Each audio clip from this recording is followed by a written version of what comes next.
আইলা দ্রুত গতি আগত পায়া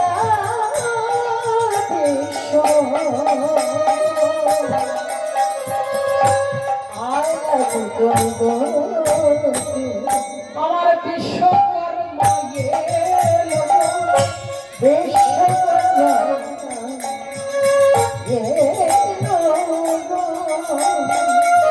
আজ শুনিয়া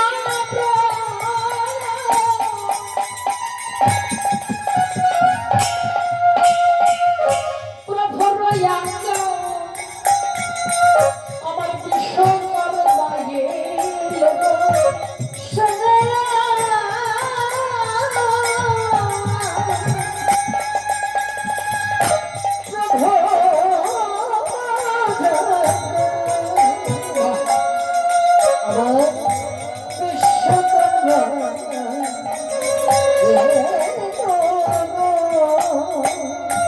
বিশ্বকর্মা ছুটি এলো প্রভু, তুমি আমাকে রেখেছো দয়াময়। বিশ্বকর্মা এসেছো? হ্যাঁ প্রভু, তোমার ডাক শুনলে কি আর থাকা যায়? বলো প্রভু, কেন এমন করে রেখেছো? বিশ্বকর্মা জানো, আমি প্রভাসের যিনি যজ্ঞের আয়োজন করেছি। বাহ প্রভু, এ তো আনন্দের কথা, তুমি প্রভাসের যজ্ঞ করবে। আহারি ও প্রভু, তার যজ্ঞে তো করবে, তাহলে আমি কি কোনো সেবাই রাখতে পারবো? অবশ্যই পারবে। তাহলে বলো প্রভু, আমি তোমার যজ্ঞে কি সেবাই রাখতে পারি? বলে শোনো বিশ্বকর্মা, এই যজ্ঞে তোমার কাজ হলো তুমি যজ্ঞশালা নির্মাণ করবে। তবে হ্যাঁ, যজ্ঞশালা নির্মাণ করবে, যজ্ঞের দ্বার হবে চারটে দ্বার হবে, আর সবাই যেন উপযুক্ত আসন পায়, কেউ যেন ফিরে না যায়, সবাই যেন আসন পায় বসবার মতো। বলে বেশ প্রভু, তাই হবে। আর একটা কথা বলি, সময় বেশি নেই, মাত্র 3 দিন। 3 দিনে যজ্ঞশালা করিবা নির্মাণ, এই চিত্রগৃহ আনন্দ সভা। 3 দিনের মধ্যে যজ্ঞশালা নির্মাণ করবে। বলে বেশ প্রভু, তাই হবে। এইবার যজ্ঞশালা শুরু হতে লাগলো। বলরাম বলল, কানাই সে তো রায় হলো, কিন্তু পত্র চিঠি তো লিখতে হবে, কেননা এই চিঠি না লিখলে তো কেউ জানতেও পারবে না। বলে দাদা, চিঠি আমি লিখেছি, তবে দেখো দাদা, চিঠিটা যেই না ধরিয়ে দিয়েছে বলরামের হাতে। বলরাম বলছে দেখি। লিখেছে বলরাম, লিখেছে কানাই, লিখেছে স্বর্গে। স্বর্গে মানে শিবলোক, মর্তে অর্থাৎ ব্রহ্মালোক, পাতাল, ইন্দ্রলোক, স্বর্গ, মর্ত, পাতাল, ত্রিলোকে নিমন্ত্রণ লিখেছিস কানাই। সে তো নাই হলো, কিন্তু তুই বৃন্দাবনের পত্রটা কেন লিখিস নি কানাই? আরে তুই বৃন্দাবনের কথাটা ভুলে গেলি? আরে ও কানাই, তুই এত নিষ্ঠুর কি করে বলি কানাই? তোর বৃন্দাবনের ভক্তির কথা ভুলে গেলি রে? কথাটা শুনে আমার ভগবানের নয়ন থেকে টপ টপ করে জলটা ঝরে ঝরে পড়ছে।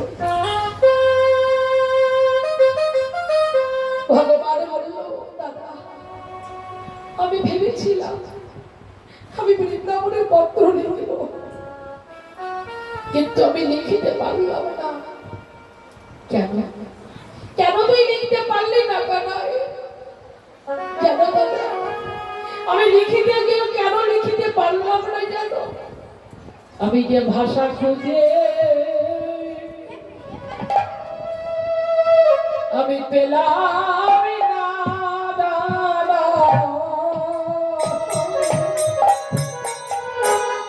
আমি ভাষা খুঁজে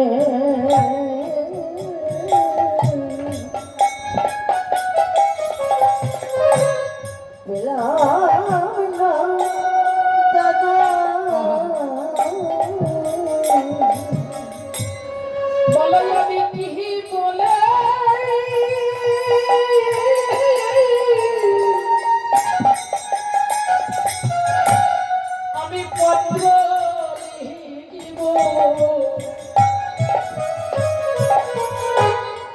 আমি যে সেই ভাষা খুঁজে আমি পেলাম না দাদা, আমি কে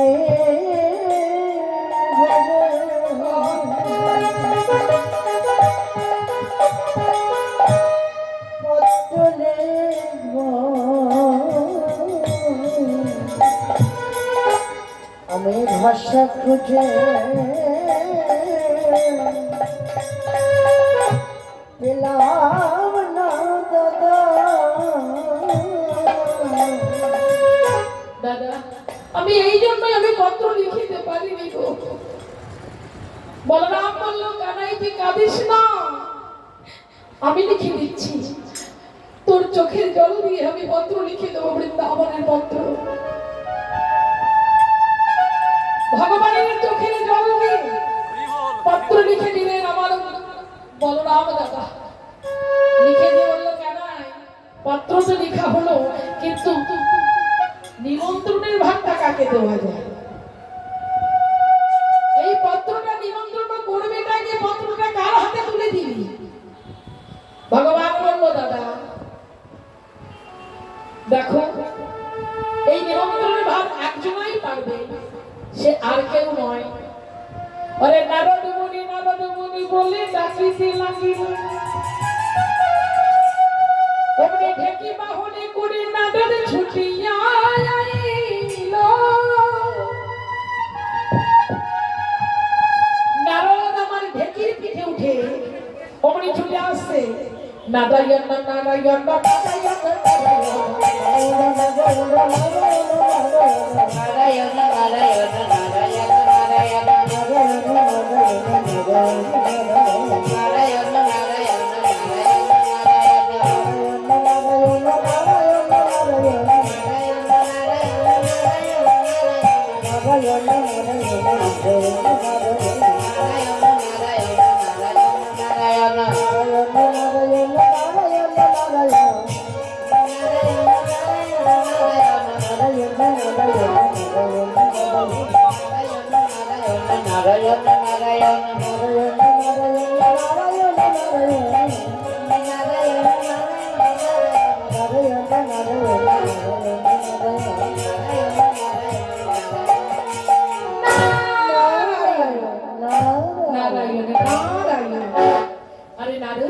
এসেছো প্রভু, তোমার ডাক যদি একবার কারো একবার আসে তার কি আর থাকবার উপায় আছে?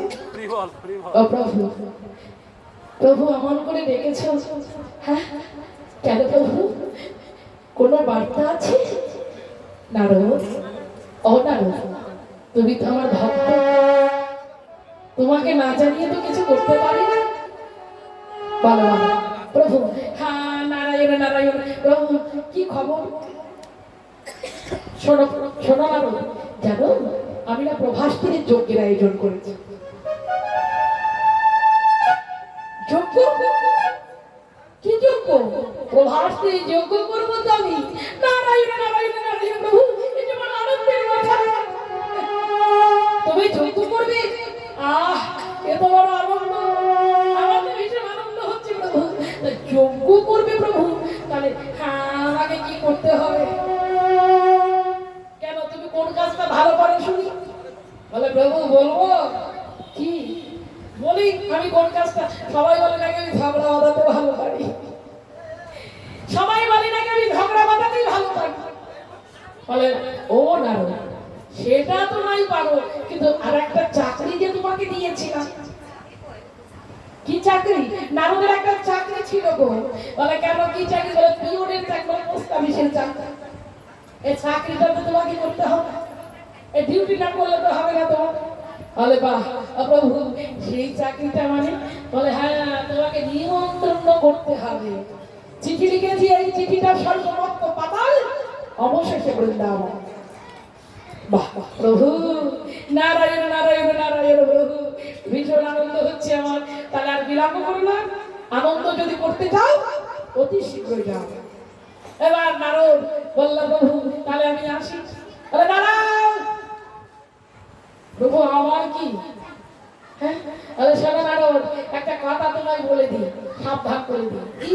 তুমি বৃন্দাবনে যাবে ঠিকই, কিন্তু সাবধান, আমার রাধারানীকে যেন তুমি বলো না যে আমি যজ্ঞ করছি।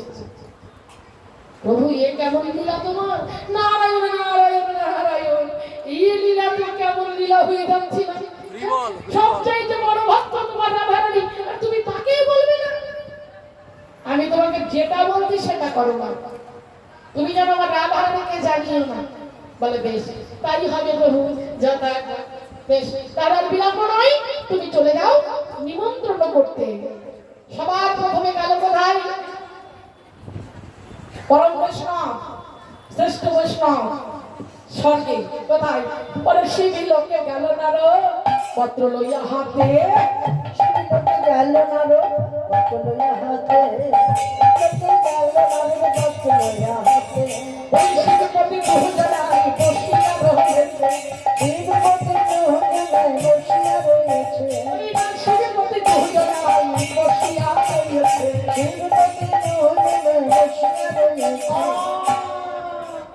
এটাকে কৈলাসের মামার মামি, মানে নারদের মামা মামি কৈলাসে ভোলানাথ আর পার্বতী। পার্বতী মানে জানে যে আমার স্বামী পাগল, স্বামীটা পাগল, সারাক্ষণ ওই শ্মশানে পড়ে থাকে। তা ভোলানাথ তার স্বামীকে কতক্ষণ পরে একটু কাছে পেয়ে একটু সুখ দুঃখের কথা, ভালোবাসার কথা বলবে কি না, আর এমন সময় নারদ এসে গেছে। মানে সবে নিজেদের মধ্যে একটু ভালোবাসা জমে উঠেছে, আর নারদ সেখানে প্রবেশ। তো যেখানে বেশি ভালোবাসা সেখানে কিন্তু নারদ আসবে। হ্যাঁ, আর নারদের নাম শুনলেও কিন্তু ঝগড়া বেঁধে যায়। নারদের নামের কিন্তু গুণ আছে, আছে না? দেখবে না, যদি কারো বাড়িতে কারোর সঙ্গে কারো ঝগড়া যদি বাদো বাদো হচ্ছে, বাঁচছে আসতে আগে আগে এসো, আগে এসো, সবাই মিলে আগে এসো। সবাইকে জায়গা আছে তো, চলে এসো। আমি এদিকে তো যাবো না, কত জায়গা। দেখবে না, পাশের বাড়ি কারোর সঙ্গে কারোর ঝগড়া বাঁধতে গিয়েও বাঁধছে না, শুধু পেছনে গিয়ে, ঘরের পেছনে গিয়ে মাটিতে 3টে দাগ দিয়ে বলতে হবে নারদ নারদ নারদ। বলে দেখো ঝগড়া কাকে বলে, একটা তোর জোরে বেঁধে যাবে। ও মা, একটা কথা বলি মা, আমার কথা শুনে কি হলো, কাল থেকে আমার চেষ্টা করো না। যে ভালো জিনিস শিখিয়েছে না মা, ঝগড়া করা তো ভালো নয় না মা। হ্যাঁ, তাই আমি দেখেছি পরীক্ষা করে, মা বাদে নামটা বললে বেঁধে যায়। তা নারদ বললে প্রভু, মামার মামির মধ্যে এত ভাব ভালোবাসা, এই যেখানে একটু ভালোবাসা থাকে সেখানে আমার মনে হয় একটু ঝগড়া বাঁধিয়ে দিই। তা মামা মামির মধ্যে একটু ঝগড়া বাঁধাতেই হবে। আমার নাম নারদ। হ্যাঁ, ও মামা, মামা গো, ও মামা। পার্বতী, এই আমার ভাগ্নি এসেছে মনে হচ্ছে। হ্যাঁ, ওই তো আমার ভাগ্নি, আমার ভাগ্নি আমাকে ডাকছে। রাখো তোমার ভাগ্নি, ও ভাগ্নে শুধু আসে তোমার আমার সঙ্গে শুধু ঝগড়া বাঁধাতেই। যেই তোমার সঙ্গে একটু গল্প করবো কিনা, ভালোবাসার কথা বলবো, উনি বাবু ঝগড়া বাঁধাতে আসে। ও মামা, মামা গো। ও পার্বতী, একটু যাই না, আমার ভাগ্নে কাছে একটু ঘুরে আসে। যাবো না শোনা, যাবে যাও, ঝগড়া করলে কিন্তু তোমার একদিন আমার একদিন।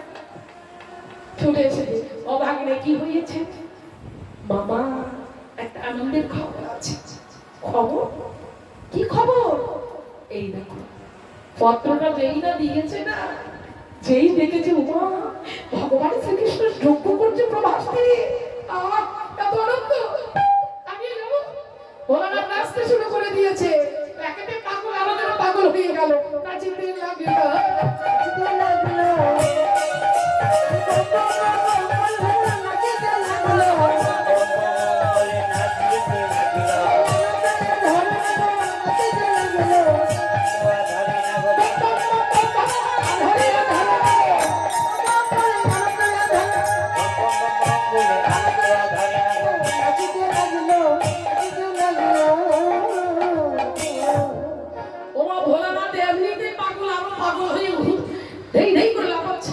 পার্বতী বলছে, হাই রে হাই, আমি আগে এটা জেনেছিলাম, ওর নাম পাকাবে। এই আমাকে দাও। কি এমন কথা বললি তোর মামাকে? বলা যাবে না। অভাগিনী, ও মামি আমাকে কিছু বলো না। তাহলে তোর মামা এইভাবে ভেঙে ভেঙে করে লাফাচ্ছে কেন? ভোলানাথ বলছে, পার্বতী শান্ত হও, অমন ভাবে রাগ করো না। আমার ভাগ্নে আজকে ভালো খবর এনেছে। ভালো খবর? কি এমন খবর দেখবি? পাত্ররা যেই দেখিয়েছে, হ্যাঁ ভগবান প্রবাস থেকে চক্ষু, স্বামী আমিও যাবো। হ্যাঁ গো, আমি কেন, সবাই যাবে এই শিবলোকে। এই শিবলোকের সকলের নিমন্ত্রণ। বাহ, আর বিলম্ব নয়, চলো আমরা চোখে এবার প্রবেশ করি। ভোলানাথের নিমন্ত্রণ হলো, আমাদের তারা চললো। নারদ চিন্তা করলো এখানে হলো, এবার যাই। ব্রহ্মা লোকে গেল নারদ পত্র লইয়া হাতে,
নিমন্ত্রণ হলো কোথায়? স্বর্গ, মর্ত্য, শিবলোক, ব্রহ্মালোক, ইন্দ্রলোক। নিমন্ত্রণ হলো, সেখান হইতে নারদ মুনি করিল গমন। বৃন্দাবনের পথে আসি নারদ দিল দর্শন। বৃন্দাবনে এসে নারদ আমার দাঁড়িয়ে আছে, কিন্তু বৃন্দাবনে কাউকে কোথাও খুঁজে পাচ্ছে না। যাদেরকে নিমন্ত্রণ দেবে বলে এসেছিল তাদের জন্য চিঠি পাঠিয়েছে ভগবান। সেই নন্দ মহারাজের পিতা নন্দ, মা যশোদা, তারা যে কোথায় আছে, কেমন আছে, তাদের কোথাও খুঁজে পাচ্ছে না। এ কেমন বৃন্দাবন হয়ে গেছে? এই বুঝি সেই বৃন্দাবন? যে বৃন্দাবনে আমার ভগবান কত লীলা করেছে। আজকে বৃন্দাবনে যেন হাহার কান্নার ধ্বনি আসতে বেশি বেশি। কাঁদবে না? আমার ভগবানের যে প্রাণ ছিল তাদের, বৃক্ষ, তরুলতা, পশু পক্ষী সকলের প্রাণ, বৃন্দাবনের ব্রজগোপী তাদের প্রাণ, মা যশোদা, নন্দ মহারাজ তাদের প্রাণ। দেহে যদি প্রাণ না থাকে বাঁচে না, বাঁচা যায়? শূন্য খাঁচা যেন পড়ে আছে। নারদ বলছে, এই বুঝি সেই বৃন্দাবন? আমি কোথায় পাবো সেই মা যশোদা? আমি কোথায় পাবো নন্দ মহারাজ? কোথায় গেলে পাওয়া যাবে তাদের? একটাও পারবে, সাদের বিনা পারবে। নারদের বিনাটাই এমন ছিল না, নারদের বসে বসে, মানে নারদ যা বলতো বিনা কিন্তু তাই শুনতো। বিনা, তুমি পারবে, তুমি পারবে। আমার ভগবানে যেমন বংশীর ধরি ধরত, মা মা বলে ডাকতো, পিতা বলে ডাকতো, তুমি ভগবানের বংশীর ধরির মতো একেবারে বেঁধে ওঠো না। বলো না বিনা, বলো। আমি তাদেরকে কোথাও খুঁজে পেলাম না, তুমি তাদেরকে বাহির করে দাও খুঁজে। তাহলে মা যশোদা, নন্দ মহারাজ শুনতে পাবে তাদের গোপাল এসেছে, তারা পাগলের মতো আমার কাছে ছুটে আসবে। বেজে ওঠো বিনা। বিনা বেজে উঠলো, ওরে কোথায় তোমার ও মা নন্দ রানী,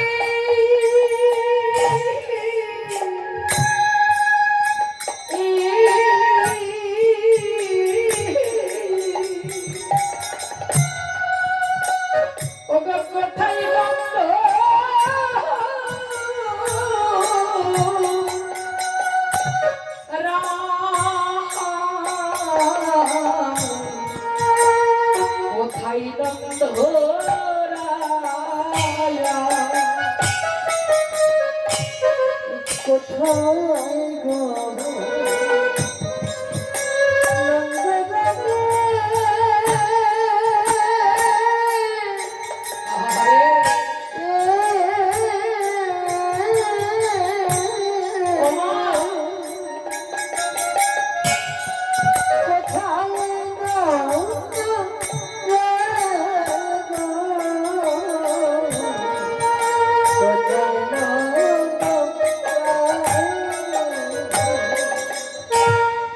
আমি দ্বারকা হইতে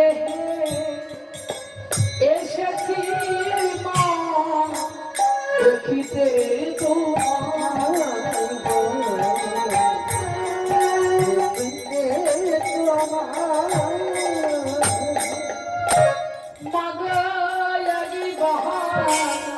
আমায় দেখা দাও মা গো একবার দেখা দাও মা।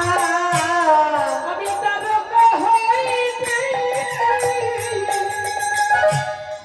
এসেছি গো মাগয়া দেখা দাও মা। আমি তারকা হইতে এসেছি মা। মা গো একবার দেখা দাও মা। ওমা, শতটা বছর পরে যদি কোনো মা মা ডাক শুনে, সে মা একেতে পাগল হয়েছিল, সন্তান হারা হয়ে আরো পাগল হয়ে যাবে, উন্মাদ হয়ে উঠলেন। পরে নবনীর থালা নিয়ে দুয়ারে বসেছিল, নবনী শুকিয়ে গেছে, আমাদের সময় শুনতে পাচ্ছি গোপালের মতো বংশীর ধ্বনি বলে মা বলে ডাকছে। দেখি আমার গোপাল এসেছে। মহারাজ, ওগো মহারাজ, আমার গোপাল এসেছে মহারাজ। আমার 100 বছর পরে আমার নয়নের মনে ফিরে।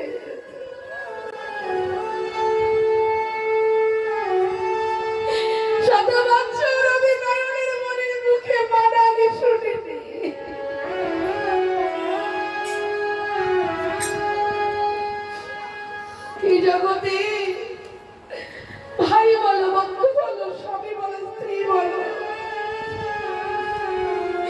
মায়ের মতো ভালোবাসার মানুষ কারণে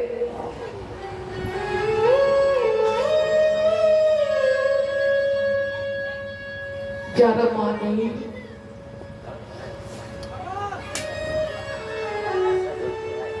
তার মতো অভাগা জনম দুঃখী।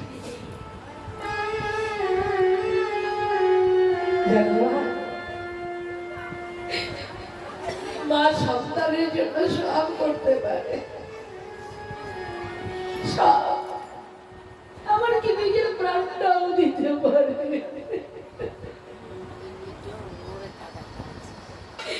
এই জগতে সব থেকে ভালোবাসে দুটো, মা আর এক হলো আমার ভগবান। এই জগতে যারা মানে তার একজন আছে, আর আমার ভগবান। নিঃস্বার্থের ভালোবাসা না, সন্তানকে 10 মাস 10 দিন গর্ভে ধরে কত কষ্ট পায়, কত যন্ত্রণা তাকে সইতে হয়, কত রাত মা ঘুমাতে পারে না। সন্তানকে জন্ম দিতে গেলে কত মা চোখের জল ফেলে, যে মা হয়েছে সেই জানে একটা সন্তানকে জন্ম দিতে গেলে তাকে কত কষ্ট পেতে হয়।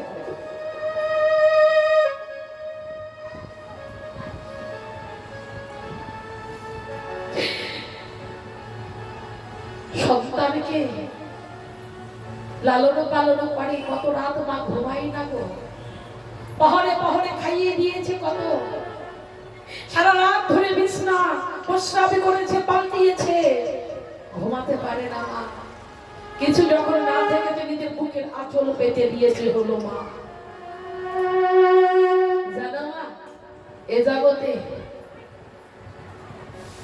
দুটি জিনিস, দুটি বস্তু কখনো অপবিত্র হয় না। কি জানো দুটি বস্তু কি? এক হলো মা, আর এক হলো গঙ্গা। যেমন গঙ্গার জলে কত নোংরা আবর্জনা ভেসে যায়, কত মৃতদেহ ভেসে যায়, কত মল মূত্র ভেসে যায়, তবু কি সেই গঙ্গার জল কখনো অপবিত্র হয়? সেই গঙ্গার জল আমার ভগবানের সেবায় লাগে। তদ্রূপ মা, মা যত খারাপই হোক তবু মা। মাগা ও মা,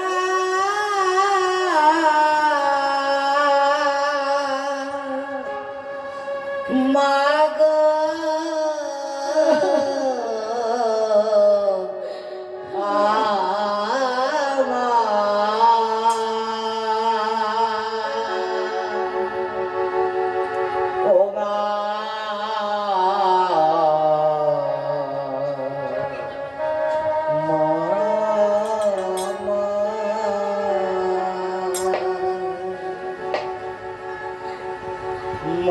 জননী আমার থেকে কত কষ্ট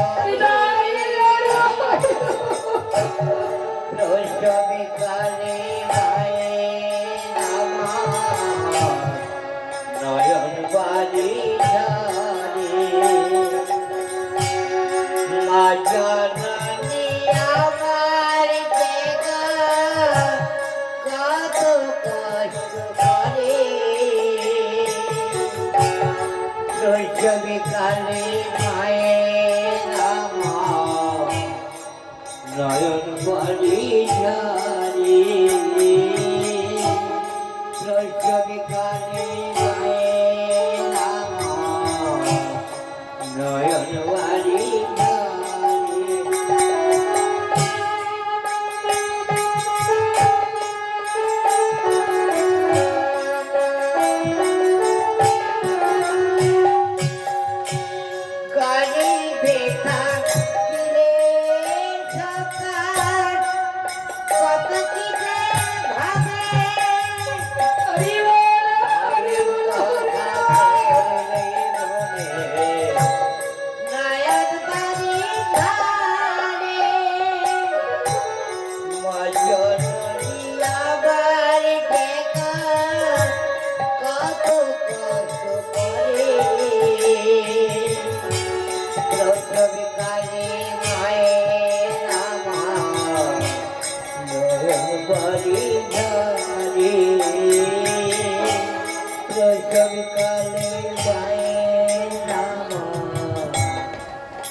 সন্তান যদি বিদেশে যায় সবাই টাকার পানে চেয়ে বসে থাকে, কখন আমার স্বামী টাকা দেবে, কখন আমার বাবা টাকা দেবে।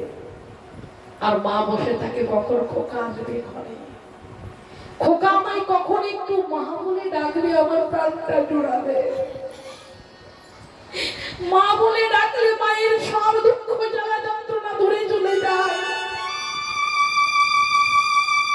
এ জগতে যদি স্বামী মারা যায় স্ত্রী কাঁদে 10 দিন, ভাই মারা গেলে ভাই কাঁদে 5 দিন। আর কারো যদি সন্তান মারা যায় সে মাঝে সারাটার জন্য ধুকিয়ে ধুকিয়ে কাঁদে। সে মাঝে মরেও শান্তি পায় না। যদি কোনো মায়ের সন্তান মারা যায়, মায়ের হাড়ে যদি মাটিতে যাই পোতা,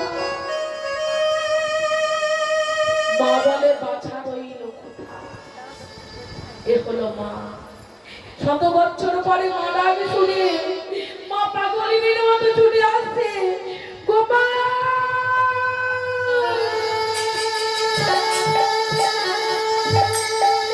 এসেছিস বাবা, একবার আয় আমার বুকে আয়, একবার মা বলে ও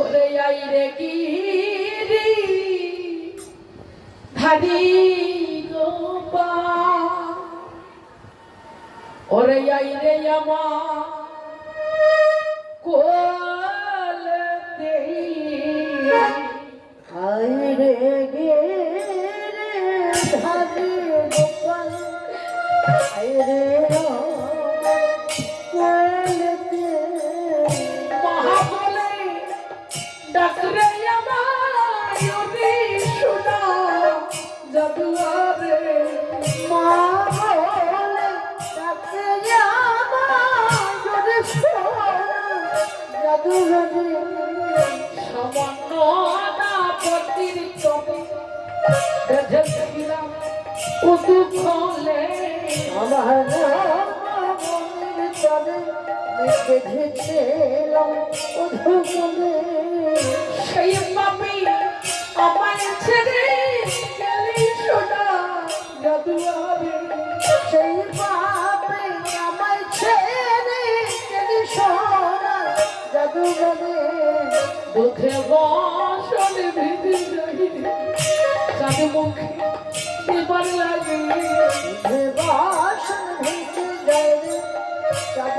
মুখে দেবার লাগে কি করি কোথায় যাই রে ওরে সোনা জাদুয়ারে কি করে কোথায় যায় রে ওরে সোনা জাদু বলে মহাবল আইদিন বলে মা বলে আইরে কোলে মহাবলে আইদিন বলে মা বলে আইরে কোলে কতদিন না শুনি নাই মহাবল আইদিন বলে আমি কত দিন না শুনে নাই রে ওকে আমাকে নয়ন মনি কত দিন না তাই হরি নয়নমণি কত দিন না শুনে নাই রে মা বলে আইরে কোলে মা বলে আইরে কোলে গোপাল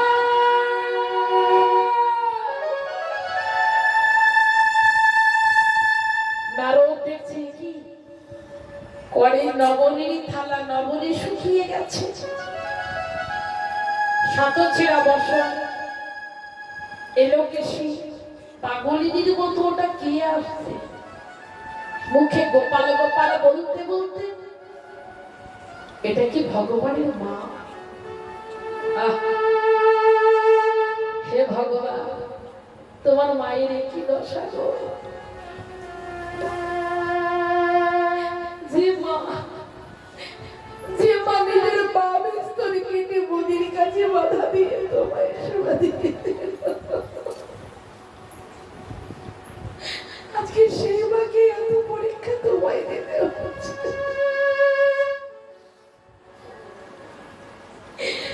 সত্যই তুমি ভগবান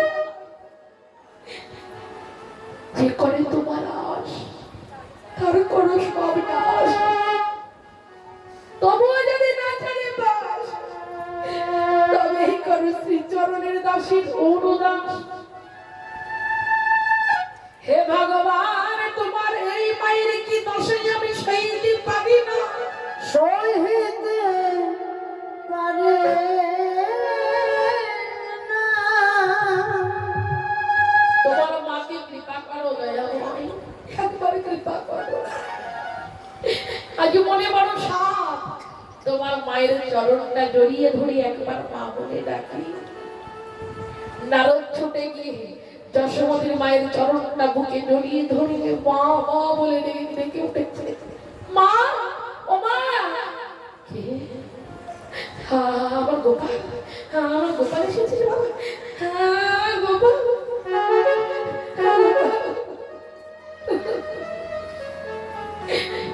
আমার গোপাল ফিরে এসেছে একবার আমার বুকে আই বাবা উঠে আমার বুকে আই বাবা আমার গোপাল এসেছে গোপাল মা মা গো আমি তোমার গোপাল নই গোপাল নই কে তুই আমি তোমার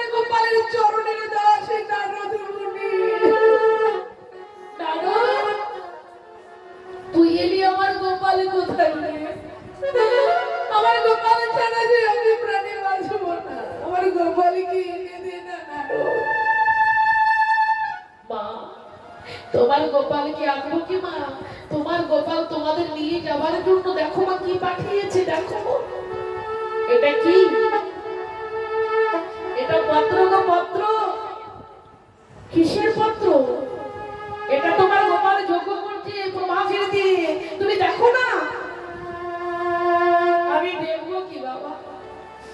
আমার গোপাল চলে যাওয়ার সঙ্গে সঙ্গে গোপাল বলে কাঁদতে কাঁদতে আমার নয়নের মণিটাও চলে গেছে। আমি যে দেখতে পাই না। ও তুমি দেখতে পাও না? ও মা একটা কাজ করো, তোমার এই গোপালের এই দেখো এই পত্রটা নয়নে জলে লেখা তো গোপালের, তুমি এই পত্রটা নয়নে বুলিয়ে নাও। যেইটা নয়নে বুলিয়ে নিল না, কি আমি তো দেখতে পাচ্ছি, আমি তো দেখছি, আমি তো সব দেখতে পাচ্ছি। মহারাজ, ও মহারাজ, মহারাজ, ও মহারাজ, তুমি আর কেঁদো না, আর কেঁদো না। এই দেখো, এই দেখো, তুমিও তো নয়নে দেখতে পাও। আমি জানি তোমাকে এটা বুলিয়ে দেবো। মহারাজের নয়নে বুলিয়ে দিল। মহারাজ কি যশোদা, আমি দেখতে পাচ্ছি তো, এটা কি? আমার গোপাল প্রভাসকে যজ্ঞ করতে, সেই যজ্ঞ। আরে ও যশোদা, হ্যাঁ আমার গোপাল যজ্ঞ করছে গো, আমাদেরকে যেতে বলেছে। চলো আর বিলম্ব নয়, তুমি আমার গোপাল সেবার জন্য ক্ষীর ছানা মাখন যা যা আছে ধরে ধরে সাজিয়ে দাও। আর আমি শ্রীরাম সুরাম রাম সুরামদের বলে আসি, ওরাও তো কাঁদতে কাঁদতে পাগল হয়ে গেছে, কানাই কানাই বলে। আমি শ্রীরাম সুরাম রাম সুরামদের বলতে গেল, আর মা আমার ধরে ধরে ক্ষীর সাবধানে সাজিয়ে দিল। আর এদিকে নারদ চিন্তা করলো, যা এখানে নিমন্ত্রণ হলো, কিন্তু আর তো নিমন্ত্রণ কারো করবার কথা নয়। ভগবান আসবার সময় বারবার বলে দিয়েছে রাধারানী যেন জানতে না পারে আমি যজ্ঞ করছি। আমি রাধারানীকে তো বলবোই না, তবে এই বৃন্দাবনে সবার যদি এই দশা হয়, না জানি রাধারানীর কি দশা। তাই এলাম যখন বৃন্দাবনে, তাহলে একটু রাধারানীকে দেখে যায়। রাধারানী দর্শন যদি না হয় জন্মটাই বৃথা। সেকার হইতে নারদ মুনি করিল গমন, নিকুঞ্জ কাননে আসি দিল দর্শন। নিকুঞ্জ কাননের মাঝে রাধারানী। আজকে বাবা রাধারানীর দশাটা কি ভয়ানক দশা। আজকে রাধারানীর দশাটা হলো দশম দশা। রাধারানীর দশম দশা, রাধারানী অচৈতন্য হয়ে মৃত্তিকার উপরে পড়ে আছে। মৃত্তিকার উপরে কৃষ্ণ মূর্তি অঙ্কন করে কৃষ্ণ মূর্তিটাকে বক্ষে জড়িয়ে ধরে মৃত্তিকার উপরে অচৈতন্য হয়ে পড়ে আছে। তাই গৌর হরি বল। আর সখীরা চারিদিকে হাত দিয়ে ঘিরে ঘিরে বসে আছে। তারা কর্ণ বলে কৃষ্ণ নাম দান করছে। ও মা, আমাদেরও কিন্তু এই দুর্দশা, দশম দশা একদিন আসবে। আর যেদিন দশম দশা আসবে, সেদিন সবাই তুলসী তলায় নামিয়ে নিয়ে কর্ণমূলে কৃষ্ণ নাম দান করবে। আজকে রাধারানী দশম দশায় পড়ে আছে। এত বিরহ দেখে নারদ সইতে পারল না। নারদ বলছে, হাই হাই রে রাধারানী একই দশা, এমন দুর্দশাতে আমি সইতে পারছি না। বিনা ও বিনা, তুমি যেমন বংশীর ধরি করে মা যশোদা পিতামণ্ডকে খুঁজে দিলে, ঠিক তেমন একটু বংশীর ধরি করে রাধা নাম করো দেখি। আমার গোবিন্দ যেমন রাধা নাম গাইতো, ওই না বংশীর ধ্বনি করে তুমি বিনায় যন্ত্রে সেই বংশীর ধ্বনি করো। বালা বালা যন্ত্র একবার রাধা নাম মন্ত্র, যাকে যজ্ঞ ব্রত আর তো কিছুই নাই।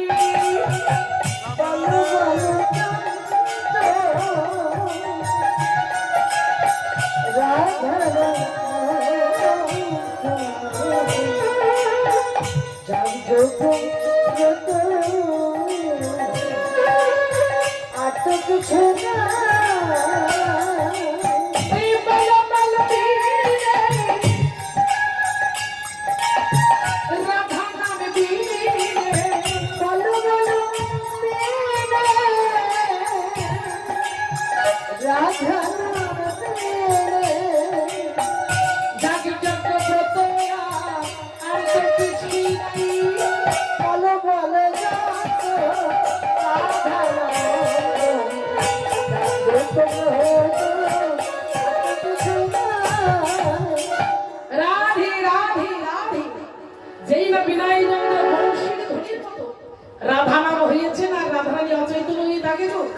ভেবেছে বধূ ফিরে এসেছে। বধূ ফিরে এসে বংশীর ধ্বনি করে রাধা নাম বলছে, বধূ, ও বধূ, বধূ তুমি এসেছো? কোথায় কোথায় গেল আমার বধূ? সঙ্গিনী, আমার বধূ এসেছে, শত বছর পরে বধূ আমার বংশীর ধ্বনি ধরেছে। এ কি, কোথায় গেল? ও, তুমি ওখানে লুকিয়ে আছো? ছুটতে ছুটতে গিয়ে দেখছে নারদ দাঁড়িয়ে আছে। নারদ, আরে নারদ, তুমি তুমি এখানে কেন এসেছো? কেন এসেছো? আমি বেড়াতে এসেছি, বেড়াতে। তুমি বেড়াতে এসেছো? আচ্ছা শোনো, তুমি এখানে এই বংশীর ধ্বনি কে করলো? বলে আমার বিনয় যন্ত্রে করেছে, রাধে ক্ষমা করে দাও। তোমার বিরহ দেখে আমি সইতে পারিনি, তাই আমার বিনয় যন্ত্রে বংশীর ধ্বনি হয়েছে। তুমি কি আমাকে পরীক্ষা করছো? না না না, আমি তোমাকে কেন পরীক্ষা করব? তুমি অনেক পরীক্ষা তুমি আমায় নিয়েছো। আর নয়, না রাধে, আমাকে ক্ষমা করো, আমি পরীক্ষা করিনি। আমি এই বৃন্দাবনে এসেছিলাম মা যশোদা পিতানন্দের কাছে। কেন এসেছিলে তুমি? তোমার তো এই বৃন্দাবনে আসবার কথা বল। এখানে তো তোমার ভগবান নেই, তাহলে কেন এসেছো তুমি? এখানে এসেছিলাম নিমন্ত্রণ। কি নিমন্ত্রণ মানে বলো? না না, এটা বলা যাবে না, এটা বলা যাবে না। বলবে না মানে? ওটা কিছু নয়। আমাকে বলতে নিষেধ করেছে, আমি বলবো কেন তোমাকে? বলবে না, বলতেই হবে তোমার। না না না, আমি বলবো না। আমি তোমায় বলবো কেন? আমি যে বৃন্দাবন এসেছি, আপনার সঙ্গে আমাকে নিষেধ করে দিয়েছে। নিষেধ করেছে? কি নিষেধ করেছে? কে করেছে? আমায় আপনার সঙ্গে বারবার করে বলেছে। রাধে রাধে তোমার বধূ, তোমার বধূ বলেছে যাচ্ছ যাও না গো, এই পত্রটা শুধু আমার মা পিতা মাতাকেই দেবে, নিমন্ত্রণের পত্র। আমি যে যজ্ঞ করছি আমার রাধা রানীকে বলবে না। আমি তোমাকে বলবো কেন? বলবো কেন? তোমার মধ্যে যজ্ঞ করতে আমি তোমাকে বলবো না তো, আমাকে নিষেধ করেছে। কিন্তু বলা হয়ে গেছে না, না বলতে এমন করে বলে ফেলেছে, ও নিজেও জানে না, আমি মুখ ফসকে বেরিয়ে গেছে। মানে বাবা মিষ্টির দোকানে একজন রসগোল্লা খেতে গেছে, তা রসগোল্লা খেতে গিয়ে তা ওই ইঁদুর পড়েছে, সেই রসগোল্লা বাবা ইঁদুর পড়ে চার একটা চারটি দিয়ে আছে, আর সেই রসগোল্লা বাবা তাকে দিয়েছে। হ্যাঁ, এমন মানুষ তাকে দিবার পরে কোথায় মশাই তুমি ইঁদুর পড়া রসগোল্লা আমাকে দিয়েছো? ছি ছি ছি ছি, এটা খাই। দোকানদার বলতে ভাই ক্ষমা চাইছি, তুমি যেন কাউকে বলো না ভাই, তাহলে আমার এই সর্বনাশ হয়ে যাবে, সব সব ফেলে দিতে হবে। হ্যাঁ, দোকানদারের বাবা খরিদ্দার কিন্তু এসেছে, বলে আরে ভাই তোমার রসগোল্লা ইঁদুর পড়েছে, আমি বলতে যাবো কেন বলো তো ভাই? ভাই ভাই ওনার রসগোল্লা ইঁদুর পড়েছে, আমি সবাইকে বলবো কেন বলো তো? দোকানদারের বাবা খরিদ্দার সব সময় হয়ে যাচ্ছে। আজকে নারদের দশা তাই হয়েছে। তোমার মতো যুদ্ধ করছে, আমি তোমাকে বলবো কেন? আমি নিষেধ করেছি, আমি বলবো না। কিন্তু রাধারানীর জোড়া হয়ে গেছে। রাধার বাজার শুনি, শুনলি বধূ যজ্ঞ করছে। আমি যাবো, আমি যাবো যজ্ঞে। হবে না। যাওয়া হবে না কেন? বলে তার বধূ যজ্ঞ করতে তোকে বলেছে? তোর বধূ যে যজ্ঞ করতে সবাইকে নিমন্ত্রণ করেছে, তোকে করেছে? রাধারানী বলছে ও এই কথা। আরে নিজের লোকে কেউ নিমন্ত্রণ করে? হ্যাঁ, আমরা কারা? আমরা হলাম আমাদের গোবিন্দ, আর গোবিন্দ কারা? আমাদের। আমরা হলাম তার নিজের লোক। নিজের লোককে কেউ নিমন্ত্রণ করে? রাধে রাধে রাধে। দেখেছেন ভক্ত কাকে বলে? বাবা, একে বলে ভক্ত। দেখবে অনেকে আছে, এই বাড়িতে যে কীর্তন হচ্ছে, সামান্য কথা বলছে, এই বাড়িতে যে কীর্তন হচ্ছে, অনেক ভক্ত দেখবে বাড়িতে আছে, ওর বাড়িতে কীর্তন হচ্ছে একটু বললো, এরকম বলে না? ওর বাড়িতে কীর্তন হচ্ছে বাবা একটু বললাম না মুখের কথা। আরে বাবা, ভগবান কি কারো ব্যক্তিগত?